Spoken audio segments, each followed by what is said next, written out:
C'est un beau témoignage, n'est-ce pas? Maintenant, c'est à nous de voir quels sont les otichus dans notre vie. Parce que vous savez qu'on a tous un otichus quelque part. Un coin où, dans nos vies, ça tangue, à gauche ou à droite. Je vais traiter le sujet de la danse dans la Bible.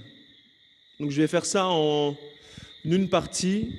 Je vais traiter 2 sujets, par la grâce de Dieu, cette semaine. Au sujet de la musique, ce n'est pas le sujet que je préfère, mais je pense qu'il y a un besoin de faire cette présentation ici, je ne sais pas pourquoi. Donc je vais présenter la danse dans la Bible, et ensuite je vais parler spécifiquement de la batterie dans la Bible. Amen. Je vais prier très rapidement pour pouvoir rentrer dans ce sujet.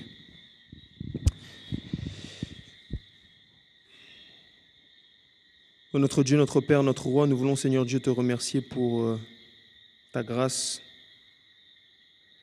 pour, Seigneur Dieu, le sacrifice de Jésus-Christ à la croix. Et c'est par ses mérites seuls et ses mérites seuls que nous nous trouvons devant toi. Car tu nous dis, Seigneur Dieu, dans Jean 6, le verset 37, que tu ne mettras point dehors celui qui vient à toi. Alors, ô Père, à cet instant, nous venons à toi et nous réclamons simplement une chose, ton Esprit Saint, afin que tu nous guides dans toute la vérité et dans la vérité seule, et que ta gloire éclate, non la gloire des hommes, Père, mais la gloire du Père. Au nom de Jésus-Christ, je t'ai prié. Amen. Je vais traiter le sujet de la danse dans la Bible. Pour traiter ce sujet-là, comme je l'ai dit pour ceux avec qui j'ai étudié sur la batterie, il y a une seule question fondamentale qu'il faut se poser. Est-ce que la danse a une place dans l'adoration? Parce que si vous ne répondez pas à cette question-là, spécifiquement, vous pouvez partir dans tous les sens. Parce que pour ceux qui étudient la Bible, pour ceux qui n'étudient pas la Bible, vous savez que la danse est dans la Bible.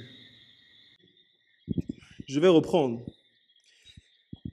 Pour traiter ce sujet-là, donc il faut répondre à cette question fondamentale. Est-ce que la danse a une place dans l'adoration? Donc la danse est effectivement dans la Bible. Mais la danse, malgré le fait que ça soit dans la Bible, ça ne veut pas dire que cela est une bonne chose. Pourquoi? Parce que si on suit ce raisonnement, on dit que tout ce qui est dans la Bible est bon. Ça voudrait dire que lorsque les Israélites ont fait le veau d'or, alors vous aussi, vous et moi, nous devons faire le veau d'or. Pourtant, le veau d'or est dans la Bible. Est-ce que vous comprenez? Il y a aussi des sacrifices d'enfants. Chez des dieux étrangers, c'est le dieu Moloch qui sont dans la Bible. Est-ce que vous sacrifiez des enfants? J'espère pas. Amen. Donc, est-ce que la danse a une place dans l'adoration? Est-ce que ça a une place dans nos cultes d'adoration? Si on arrive à répondre à cette question par la grâce de Dieu, alors on peut répondre de manière très claire sur la danse dans la Bible. J'aimerais commencer ceci en disant que il y a beaucoup de gens sincères qui croient au ministère de la danse.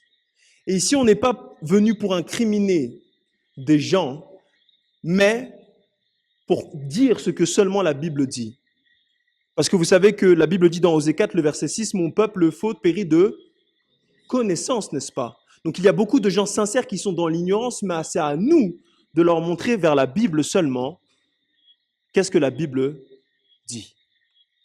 Et avant de partir dans un gros sujet théologique, lorsque vous étudiez un sujet, il faut toujours regarder ce que Jésus-Christ disait d'abord. Lorsque vous étudiez un sujet thématique, il faut voir tout de suite d'abord ce que disait Jésus. Par exemple, pour le parler en langue, est-ce biblique? Il faut regarder ce que Jésus d'abord disait. Pareil pour la musique, il faut regarder ce que Jésus disait. Et Jésus va dire dans Matthieu 24, à partir du verset 3 à 4, je n'aime pas trop mettre les versets à l'écran, mais j'ai fait une exception aujourd'hui.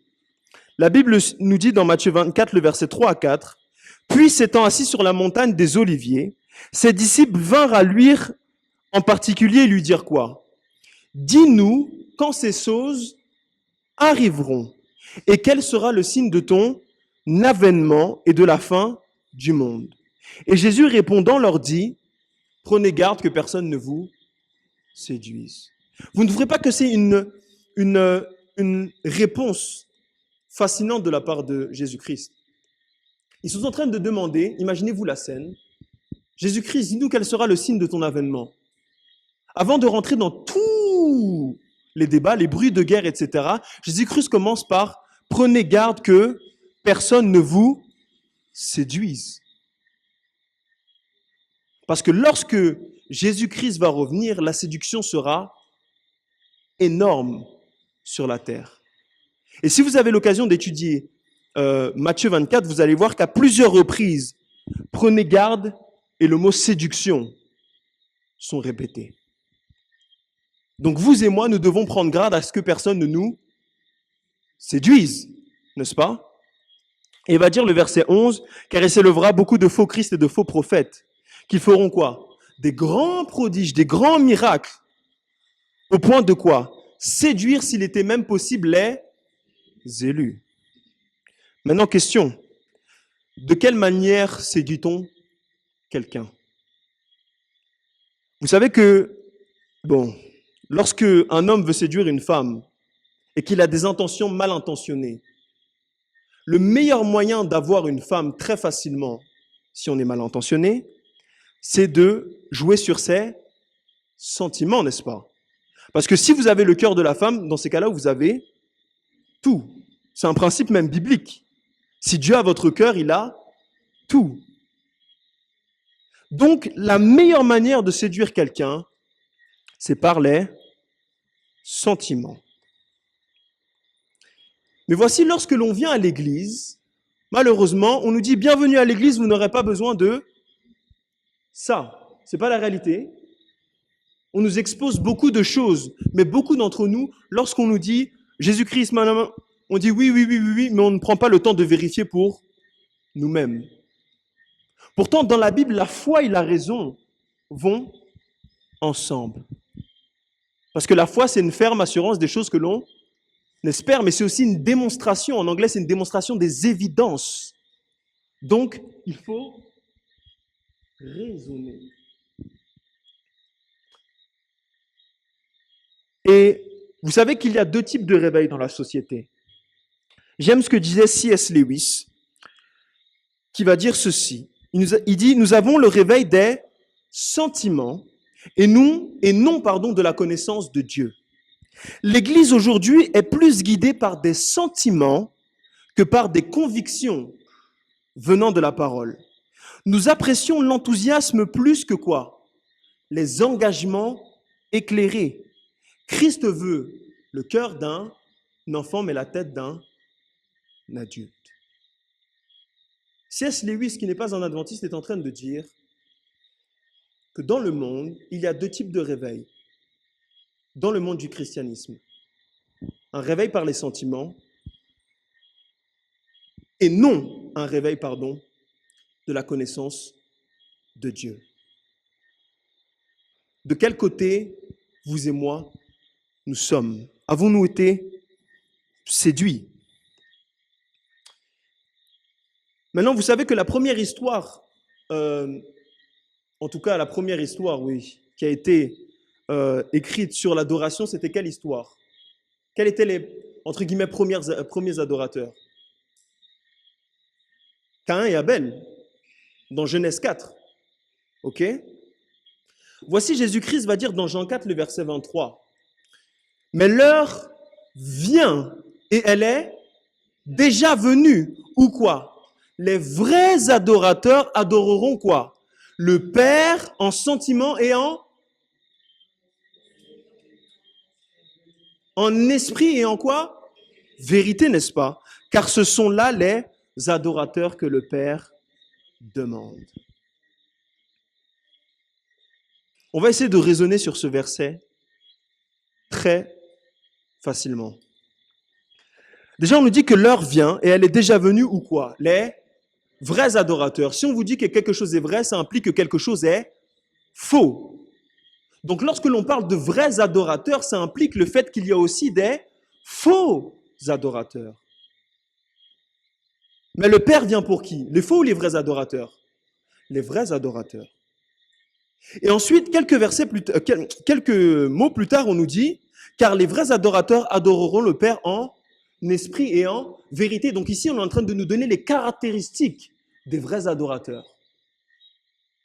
Vous voyez ça? Vous savez que esprit et vérité, c'est exactement la même chose dans la Bible. Jésus-Christ est juste en train d'ici de mettre l'emphase sur un point. Allons dans Jean 16, le verset 13. On va aller ensemble dans Jean 16, le verset 13. Vous savez que la vérité, c'est Jésus-Christ. Amen. Jean 16, le verset 13. Jean 16, le verset 13. Vous y êtes, mes frères et sœurs? Quand vous y êtes, dites-moi Amen, s'il vous plaît.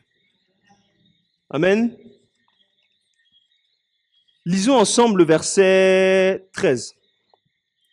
Mais quand celui-là, à savoir l'esprit de quoi? Vérité, sera venu, il vous conduira quoi? En toute la vérité, car il ne parlera point de soi-même, il dira tout ce qu'il aura. Oui, et il vous annoncera les choses à venir. Donc ici, on dit, l'esprit de vérité va venir et il vous enseignera dans toute la vérité. Donc ici, quand on dit en esprit et en vérité, on est tout simplement en train de dire en vérité et en vérité. Vous voyez ça? Donc ici, l'emphase des vrais adorateurs, ce sont ceux qui adorent en vérité. Et remarquez bien ici quelque chose. Le problème de Dieu, ce n'est pas l'adoration, mais c'est l'adorateur. Vous voyez ça? Le vrai problème à la fin des temps, si vous lisez Apocalypse 14, c'est un problème d'adorateur plus qu'un problème d'adoration. Parce que Dieu désire que le cœur de l'adorateur, il ne désire que le cœur de l'adorateur. Maintenant, revenons sur notre question.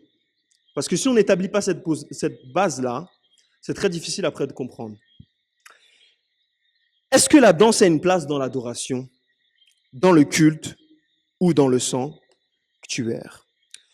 On va voir quelques petits points de base qu'il faut établir pour comprendre la danse dans la Bible. Le premier point est que l'Écriture, donc la Bible, et l'histoire indiquent que la danse ne faisait jamais partie du culte divin dans le temple, la synagogue et l'Église primitive. Si vous lisez toutes les histoires, tous les grands livres d'archéologie, vous allez voir d'une manière très claire et évidente qu'à aucun moment donné, on ne mentionne une danse dans la synagogue ou dans les cultes d'adoration. Et on va voir ça. Le deuxième point, c'est qu'il y a 28 références dans la Bible qui concernent la danse, avec le mot traduit pour le mot danse.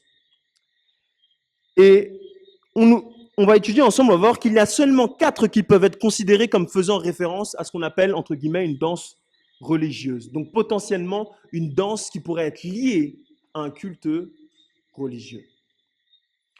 On va étudier Psaume 149, le verset 3, Psaume 150, le verset 4 et 2 Samuel 6, le verset 14 à 16. Mais aucun de ceux-ci se rapporte au culte dans la maison de Dieu, c'est-à-dire dans son temple. Et 2 d'entre eux ne se réfèrent même pas à la danse du tout. Et le reste des autres références, vous allez voir que c'est lié généralement à un culte païen. La danse sociale, j'ai appelé ça comme ça, je n'ai pas trouvé d'autres mots, a été faite principalement en conjonction avec la célébration des événements religieux. Donc, de manière très simple, on va voir que la danse est liée dans la Bible aussi à des événements de type célébration ou des festivals annuels, qui n'avaient rien à voir avec de l'adoration, mais plus, on va voir ensemble, à du divertissement. Donc, les danses ont été exécutées où? À l'extérieur du temple, par des femmes, des enfants ou des hommes, en tant que groupe quoi? Distinct. C'est-à-dire que les hommes et les femmes ne se mélangeaient jamais lorsqu'ils dansaient. En d'autres termes, vous pouvez oublier le zouk ou le compas, ou toutes ces choses-là, ça n'existait pas avant. Vous comprenez? Ils faisaient la distinction. Et quatrième point, aucun des textes ne montre que Jésus a dansé ou initié de tels ministères, ainsi que ses disciples, que ce soit dans le temple, dans la synagogue ou en dehors. Lorsqu'on regarde Jésus-Christ, si vous avez un doute sur une doctrine, fixez les yeux sur Jésus-Christ. Vous avez un doute sur le parler en langue, regardez Jésus-Christ. Vous avez un doute sur les miracles prodigieux, les shabalalala, toutes ces choses-là, il y a des gens sincères dedans. Regardez à Jésus-Christ lorsqu'il a fait des miracles. Est-ce que Jésus-Christ a dansé? Sûrement pas. En tout cas, les Écritures ne nous donnent aucun détail de ci. Est-ce qu'il a dit à ses disciples, allez et faites de toutes les nations des danseurs? Je ne crois pas. Vous comprenez? Il a dit, faites des disciples. Maintenant, on va étudier la danse de David. Vous connaissez tous peut-être l'histoire de David. Pour ceux qui ne connaissent pas, je vous invite à aller dans 2 Samuel 6, le verset 14. J'ai mis le verset ici. 2 Samuel 6, le verset 14. Pour vous parler un peu du contexte, David a pris l'arche de l'Alliance et a voulu le mettre dans la cité de David. Vous vous rappelez de cette histoire, n'est-ce pas? Et lorsqu'il était sur le chemin pour aller dans la cité de David, la Bible nous dit que et David dansait de toute sa force devant l'Éternel et il était ceint d'un éphod de lin. Vous savez que dans la Bible, si vous lisez 1 Samuel 16, vous allez voir que David est ce qu'on appelle le fondateur du ministère de la musique dans la Bible. C'est par lui que ça a commencé.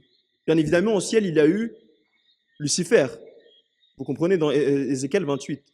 Mais lorsqu'il était sur la terre, c'est lui qui a fondé le ministère de la musique. C'est pour ça qu'on dit souvent les instruments de David. Il rétablit les instruments de David à plusieurs reprises dans la Bible. Et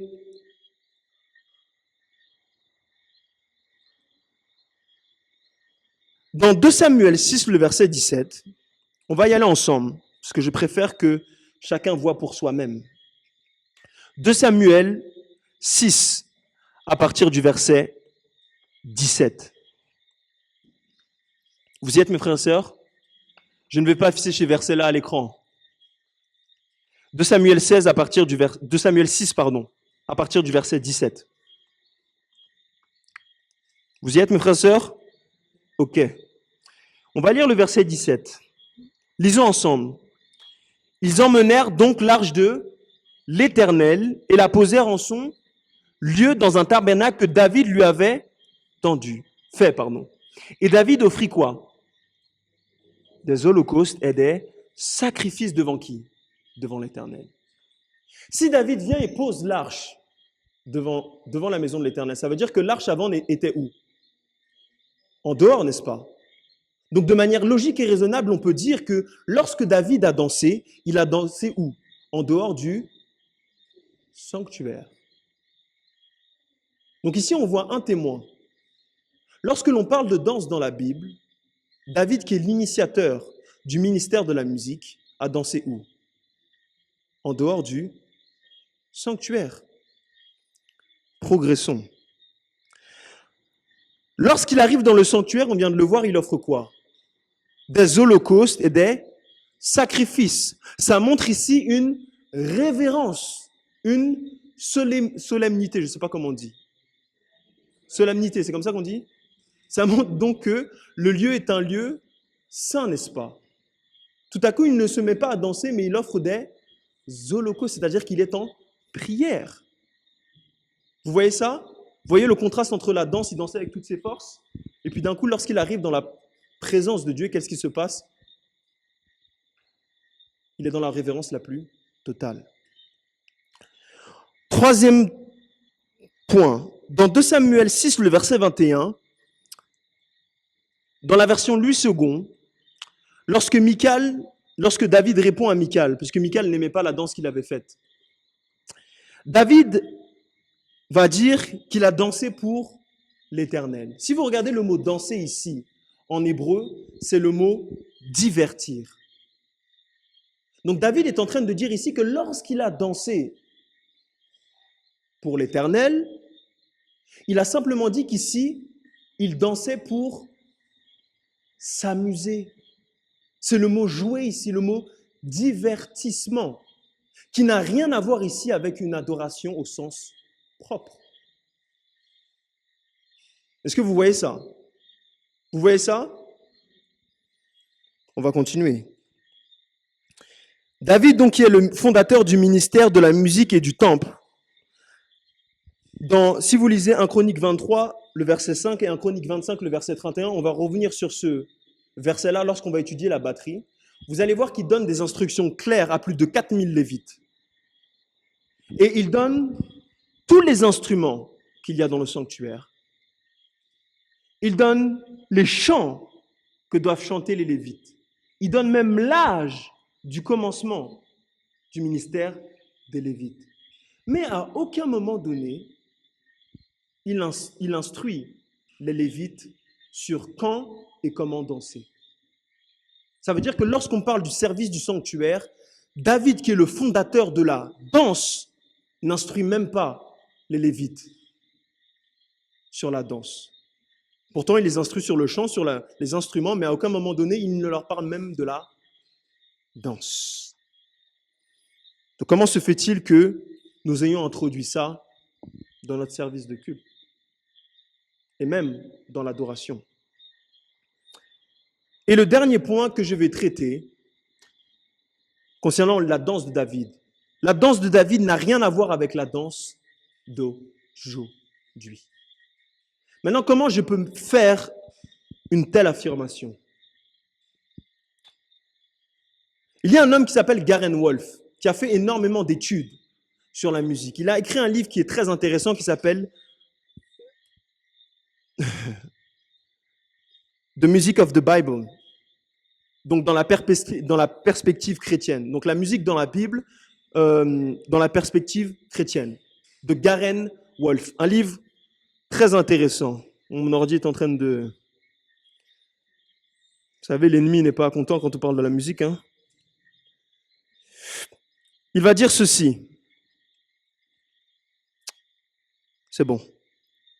Il va dire ceci dans son livre. Tout d'abord, la danse dans le culte du temple n'est nulle part mentionnée dans le premier ou dans le deuxième temple, puisque vous savez qu'il y a un premier temple qui a été bâti dans la Bible, et le deuxième temple qui a été bâti et qui a été ensuite détruit par Titus. Vous savez ça.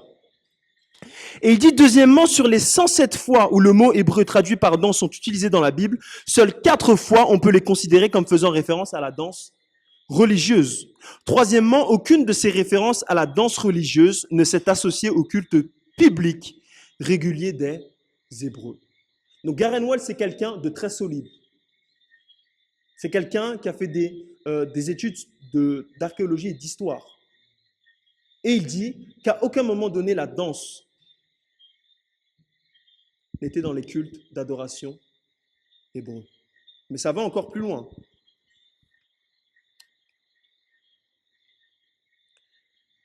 Ashwell, qui a écrit une encyclopédie, va dire ceci. Alors que le mode de danse n'est pas connu en détail, il est clair que les hommes et les femmes ne dansaient pas ensemble. Donc après ses recherches dans une encyclopédie, c'est une très grosse encyclopédie, il va dire que les hommes et les femmes déjà ne dansaient pas ensemble. Ok? Et il n'y a aucune preuve réelle qu'il l'ait jamais fait. Et il dit qu'en Éthiopie, où de nombreuses coutumes juives ont survécu, notamment celle du sabbat, par curiosité, vous allez voir que l'Éthiopie est un pays où ils ont gardé vraiment les vraies traditions hébraïques et juives, notamment le sabbat. Et il dit qu'il a été témoin, donc il est parti là-bas, il a été témoin de the dance around the ark, c'est-à-dire la danse autour de l'arche de l'alliance. Et il dit qu'il a vu ça par les prêtres, et il dit franchement, je ne pouvais pas comprendre pourquoi il appelait ça danse. Vous savez pourquoi? Il va dire ceci. Car ce n'était qu'une procession par les prêtres qui marchait d'une manière circulaire autour de l'arche avec une certaine cadence rythmique. Vous comprenez ça? Il dit qu'il n'en a pas cru ses yeux lorsqu'on appelle ça la danse de David. Parce que les Éthiopiens qui ont conservé cette danse de David-là, lorsqu'ils les voient, ce n'est juste qu'une marche rythmée. Une marche rythmée comme ça. Est-ce que vous comprenez? Ça n'a rien à voir avec la danse que l'on a aujourd'hui. Je vais vous montrer un petit exemple.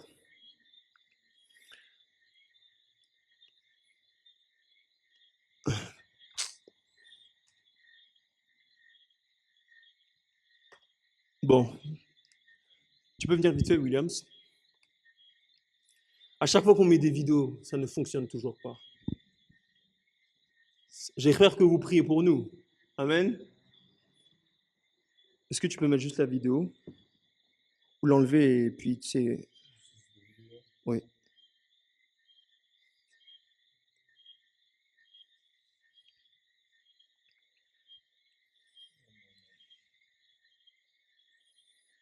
Juste dedans. Ouais. C'est celle-là.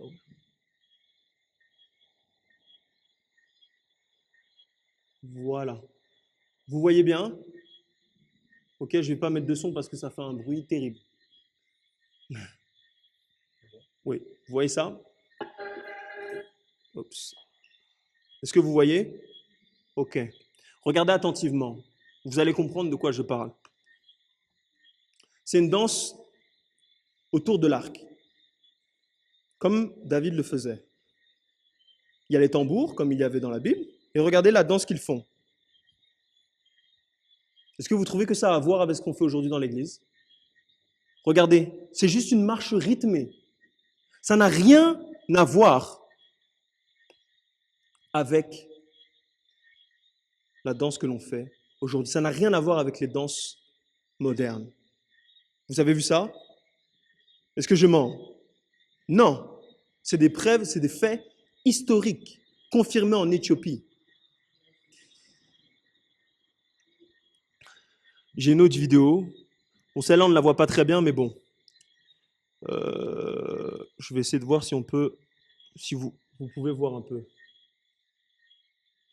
Je vais avancer. Si vous voyez, ils sont en train de juste de marcher comme ça. Si vous regardez bien. Regardez. Vous voyez ça? Ils sont juste en train de faire une marche à cadence rythmée. Ça n'a rien à voir avec une danse. Et si vous remarquez bien dans les vidéos, aucun homme n'est avec une femme. C'est un groupe distinct. Vous comprenez? Retournons maintenant dans notre présentation.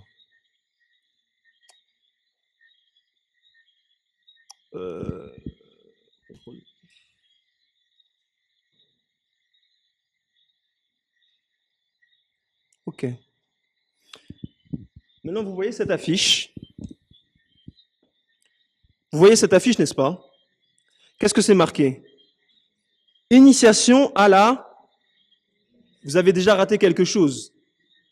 Vous avez raté le mot after work. Vous savez que c'est une église adventiste. C'est un programme adventiste à Paris. Est-ce que vous comprenez? On utilise déjà les mots du monde, after work. Pour ceux qui travaillent dans les grandes entreprises, vous savez que after work, c'est là où on picole un peu là, et après, mort s'en suivent. Vous comprenez? On utilise déjà les mots pour atteindre les gens du monde. Mais pire encore, qu'est-ce que l'on fait? Initiation au ministère de la quoi? Danse. Donc si vous croyez que c'est quelque chose de lointain là, c'est de la vérité présente là. Ça se passe actuellement dans nos églises. Vous savez que la dame qui était invitée, c'est Virginie Enfa. C'est une dame qui a beaucoup d'influence dans le monde protestant, qui est baignée dans l'œcuménisme. Et c'est cette dame-là qui vient nous enseigner sur le ministère de la danse qui n'a aucune fondation biblique. Est-ce que vous comprenez? Ça se passe dans nos églises. Dans certaines des églises du christianisme, on a ça, vous connaissez, non? C'est ce qu'on appelle le pantamime, qui descend d'une culture indienne et japonaise, et japonaise, pardon, qui est liée à des traditions spirituelles. Donc ça n'a rien à voir, ça n'a aucune fondation biblique. Au contraire, c'est spirituel. Mais qu'est-ce qu'on fait? On importe ça dans l'église et on en fait quelque chose de mixé avec la parole de Dieu. Vous savez que la Bible, dans Ézéchiel 44, le verset 12 à 13, a mis en garde les Lévites qui prenaient la culture des Cananéites. Et Dieu leur a dit, parce qu'ils ont servi devant ces idoles et qu'ils ont fait tomber dans le péché la maison d'Israël, j'ai levé ma main sur eux. Donc il n'y a rien de nouveau sous le soleil. C'est déjà arrivé. Israël prenait déjà la culture musicale des Cananéites et les ramenait dans le temple. Et la Bible nous dit dans Deutéronome 12, le verset 30, « Garde-toi de les laisser prendre au piège en les imitant. Après quoi, elles auront été détruites devant toi. Garde même toi de t'informer de leur Dieu et de dire, comment ces nations servent-ils leur Dieu? Moi aussi, je veux faire de même. » C'est pas ce que l'on fait dans l'église aujourd'hui. On dit, ah, ce type de dénomination-là, oh, ils ont de la bonne musique là, oh, ça groove, ouais, qu'est-ce qu'on fait? On dit, faut faire ça à l'église. Et on ramène ça, où ça? Dans l'église. Donc on fait quoi? On les imite. Pourtant, Dieu nous a donné un beau message. Dieu a mis la barre très haute pour son peuple. Mais nous, on veut faire quoi? On veut imiter les autres. Vous savez que c'est ce que disait Ellen White, une auteure que j'aime beaucoup. Elle a dit ça depuis des années dans un Patriarche et le Prophète, la page 707, elle va dire ceci. La musique et la danse en joie joyeuse à Dieu lors de l'enlèvement de l'arche. J'ai pris à partir d'ici. N'avait pas la moindre ressemblance avec la dissipation de la danse moderne qu'il y a aujourd'hui. Elle dit même, si vous lisez la première phrase ici, la danse de David, était faite dans une joie révérencieuse devant Dieu. Maintenant, on va étudier très rapidement les textes qui font problème. Les textes qui font problème. Louez-le avec les danses. Comme précédemment dit, on a dit qu'il y avait 4 références bibliques. Psaume 149, Psaume 150, 2 Samuel, il y a aussi 1 Samuel. 1 Chronique, 15, le verset 27 à 29. Maintenant, on va s'attarder sur les 2 qui posent problème. Dans Psaume 149, le verset 3 et Psaume 150, le verset 4, on nous dit la même phrase quasiment. On nous dit, louez le Seigneur avec quoi? La danse. Vous savez que le mot danse ici, c'est le mot makol. Ok? Et le mot makol veut dire flûte. Vous comprenez? Parce que le mot makol est très contesté dans la langue hébraïque. Parce qu'il veut dire danse ou flûte indépendamment du contexte. Mais on va voir ici ensemble que dans Psaume 149 et Psaume 150, c'est le mot flûte qui est ici. C'est le mot flûte. Voici ce que va dire Jérémie Montagu dans un livre qui s'appelle Musical Instrument of the Bible. Il va dire Michael ne veut pas dire, donc Michael, ne veut pas dire seulement danse. Il faut regarder le contexte. Il dit par exemple dans 1 Samuel 18, le verset 16, on nous dit « Les femmes sortirent de toutes les villes d'Israël en devant du roi de Saül, en chantant et en dansant. » Le mot makel veut dire dans ce cas « danse ». Mais dans Psaume 150, on parle des instruments pour louer l'Éternel, donc c'est-à-dire dans son sanctuaire. Et on ne dansait pas dans le temple de Dieu comme on l'a pu le voir, tout comme dans Psaume 140. Par exemple, dans Lamentation 5, le verset 15, on nous dit « La joie a disparu de nos cœurs, le deuil a remplacé nos flûtes. » C'est le mot ici, makol. Vous comprenez? Donc, indépendamment du contexte, ça veut dire danse ou flûte. Maintenant, comment voir d'une manière raisonnée que c'est bien le mot flûte dans le psaume 149 et le psaume 150? Déjà, de manière générale, donc contextuelle, avant de rentrer dans des choses spécifiques. Le terme makol se produit dans le contexte d'une liste d'instruments à utiliser pour le Seigneur, on a vu. Outre donc makol dans le psaume 150, on nous parle de la liste d'instruments qu'il y avait. Donc la trompette, le psaéride, le timbrel, les instruments à cornes, l'organe, la cymbale et aussi la cymbale de choc. Donc ici, on voit qu'on nous montre une liste d'instruments, mais tout à coup, on nous met la danse au milieu. Dans le contexte, ça n'a aucun sens. Puisque à aucun moment donné dans la Bible, dans l'Ancien et le Nouveau Testament, ce genre de lien est fait. Mais bizarrement, dans Psaume 150, beaucoup doutent sur le mot danse, alors qu'ici, en fait, c'est le mot flûte. Donc, conclusion, puisque les psalmistes énumèrent tous les instruments possibles à utiliser pour louer le Seigneur, donc dans le sanctuaire, il est raisonnable de supposer que Makol est également un instrument de musique, quelle que soit sa nature. Vous comprenez? Vous comprenez? Ok. Maintenant, dans Psaume 149, vous regardez bien le contexte, vous allez voir que c'est un langage figuré. Est-ce que vous comprenez? On parle ici dans un langage figuré. Laissez-moi donner des exemples. On va aller dans Psaume 149 ensemble. Amen. On va aller dans Psaume 149 et on va lire ensemble pour comprendre.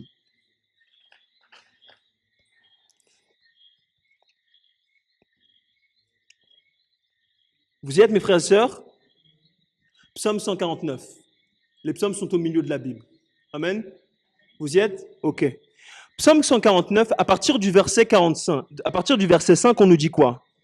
Les bien-aimés s'égareront avec gloire et se réjouiront dans leur quoi? Vous êtes avec moi? Vous avez une autre version. Psaume 149, le verset 5. Ok, c'est un appel à louer où ici? C'est le mot canapé ici. Vous ne voyez pas ça? Vous ne voyez pas ça? Quelle version vous avez? 8 secondes? Vous avez leur lit? Ok. Le mot lit ici, c'est le mot canapé. Ou couche. Vous voyez ça? Donc ici, c'est un appel à louer où? Sur la couche ou sur le lit, indépendamment de vos versions, ou sur le canapé. Ok? Maintenant, progressons. Le verset 6 nous dit quoi?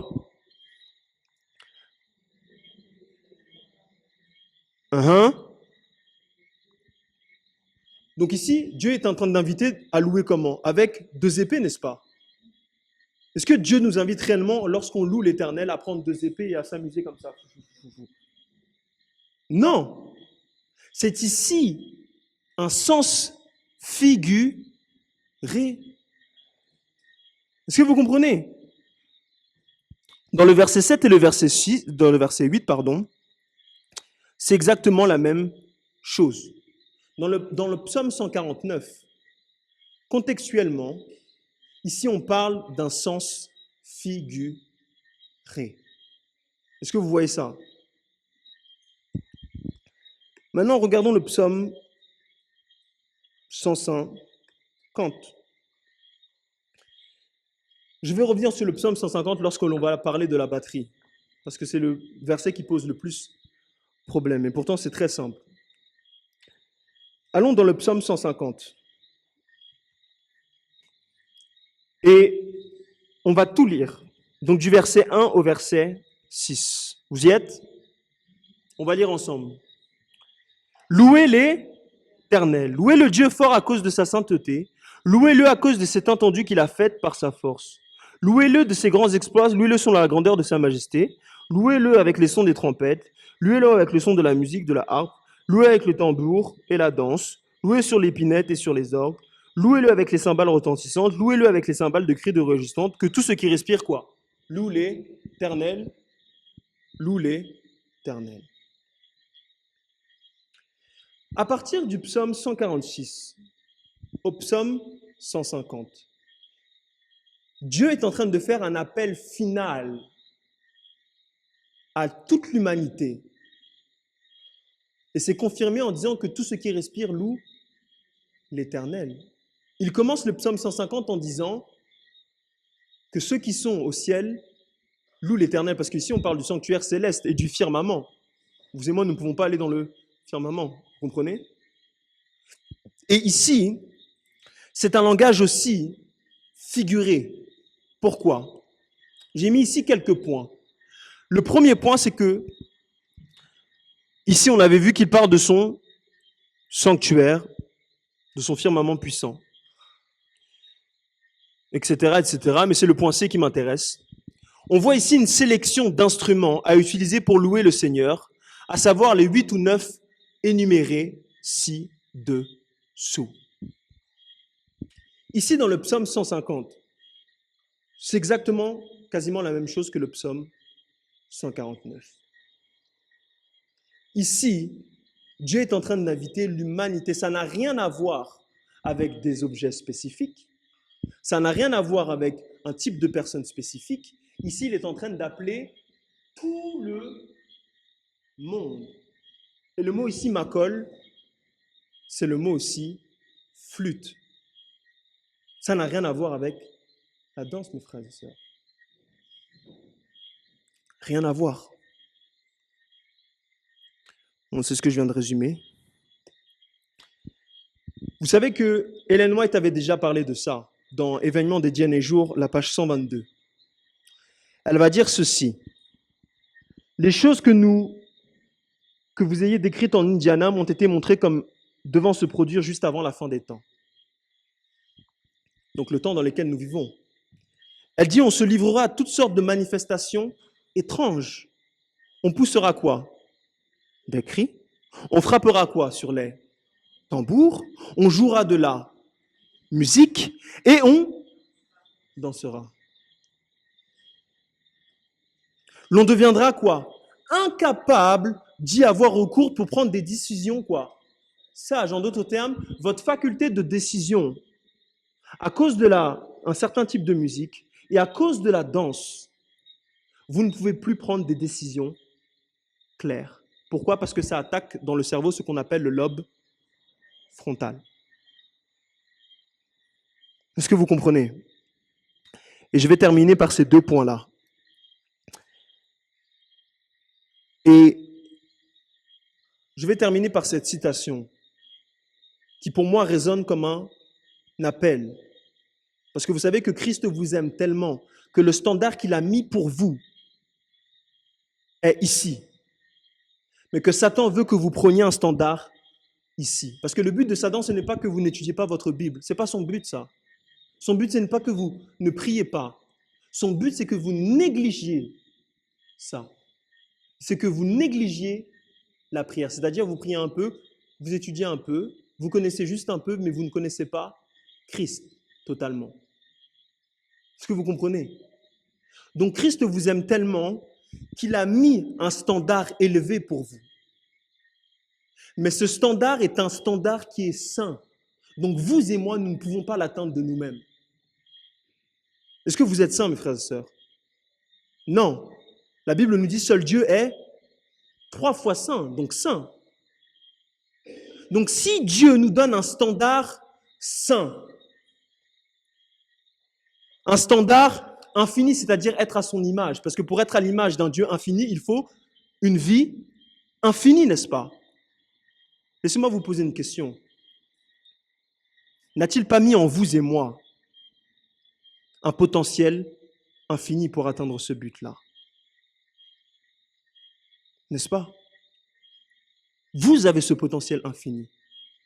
Vous avez la capacité de répondre à l'appel de Dieu en disant « Oui Seigneur, fais de moi ce que je suis incapable de faire pour ma propre vie. » Satan nous propose la danse, mais il y a mieux, mes frères et sœurs. Il y a mieux que ça. Ça, c'est zéro. Et elle va dire ceci, ça résonne dans ma tête comme un appel. Elle dit qu'un nouvel ordre de choses ont été entrés dans le ministère. Il y a un désir parmi vous et moi de se modeler d'après d'autres églises. Il y a des gens sincères là-dedans. Vous comprenez? Mais elle dit qu'il y a un désir de notre part de se modeler par rapport à ce système de pensée. Et la simplicité et l'humilité y sont presque inconnus. Elle dit que les jeunes ministres cherchent à être originaux et à présenter de nouvelles idées et de nouveaux projets de travail dans l'Église. Et grâce à ces projets de travail-là, c'est-à-dire les grands concerts, la danse et toutes ces choses-là, qu'est-ce qui se passe? Les salles sont pleines, elle nous dit. Mais quand l'excitation est terminée, Elle nous dit quoi? Où sont les convertis? Où sont les convertis, mes frères et sœurs? La repentance et la confession du péché ne se sont pas vues. Le cœur n'est pas quoi? Brisé. Il n'y a pas de contrition de quoi? De l'âme. Les supposés convertis ne sont pas tombés sur quoi? Le rocher qui est Jésus-Christ. Une fois que la danse est terminée, une fois que ces concerts zéro sont terminés, une fois que les battements de cœur, les palpitations là, c'est terminé, qu'est-ce qu'il reste? Des inconvertis. Ils n'ont pas été brisés sur le rocher. Et notre devise à tous, mes frères et sœurs, si nous avons été séduits d'une quelconque façon, ou si nous avons su la vérité concernant la danse, mais nous avons eu peur de nous lever et de dire les choses, la Bible nous dit dans Ésaïe 8, le verset 20, à la loi et au témoignage. Sinon, il n'y aura pas de lumière en eux. Point d'horreur pour le peuple, mes frères et sœurs. Point d'horreur pour le peuple. Donc on peut conclure d'une manière raisonnée, historique, biblique, que la danse n'a jamais été dans le sanctuaire et qu'elle n'a rien à voir avec l'adoration. Vous comprenez, lorsque vous dansez, ça n'a rien à voir avec l'adoration. Donc si vous me posez la question, est-ce qu'on doit danser dans des concerts caritatifs? Est-ce qu'on doit danser dans une salle en dehors de l'église? Non, mes frères et sœurs. Parce que lorsque vous allez dans vos concerts, c'est des concerts d'adoration. Mais la danse n'a rien à voir avec l'adoration, ça n'a rien à voir. Et le deuxième point, c'est que aucun ministre de la danse, et je défie quiconque de me montrer ça bibliquement, non pas que j'ai foi en moi-même, mais que j'ai vu, aucun ministère de la danse n'est trouvé, ni dans l'Ancien Testament, ni dans le Nouveau Testament. Alors la question qu'il faut se poser, c'est pourquoi parlons-nous d'initiation au ministère de la danse? Alors qu'à aucun moment donné, ce n'est mentionné dans la Bible. Je vais terminer par ce verset dans 1 Timothée 4, le verset 1, qui est le seul verset où on nous dit que l'Esprit Saint dit expressément. C'est le seul verset où on nous dit que l'Esprit Saint dit expressément, c'est-à-dire qu'il dit avec une... C'est express, c'est urgent. Il va dire, or, l'Esprit dit expressément qu'à la fin des temps, donc dans les derniers jours, les gens s'attacheront à des doctrines de démons. Ils vont s'attacher à elles. Et leur foi va s'enlever. Et vous savez que la foi vient de ce que l'on entend, et ce que l'on entend vient de la parole de Dieu. Lorsqu'on nous dit que leur foi vont s'évaporer, vont s'enlever, c'est-à-dire qu'à cause de ces doctrines de démons-là, ça va nous pousser à ne plus étudier la Bible. C'est pourquoi, mes frères et sœurs, il nous faut être des sentinelles. Vous et moi, nous devons être des sentinelles de la vérité. Et nous devons dire à nos frères et sœurs qui sont sincères, il y en a qui sont sincères, à nos dirigeants, anciens pasteurs, peu importe, laïcs, machin, tous les titres que vous voulez,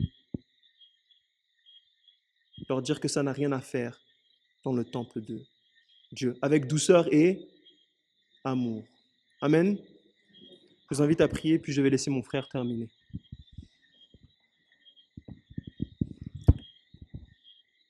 Oh notre Dieu, notre Père, notre Roi, nous voulons, Seigneur Dieu, te remercier pour ta parole, car elle est vérité. Et Seigneur Dieu, ce n'est pas ta parole qui doit s'adapter, mais c'est nous.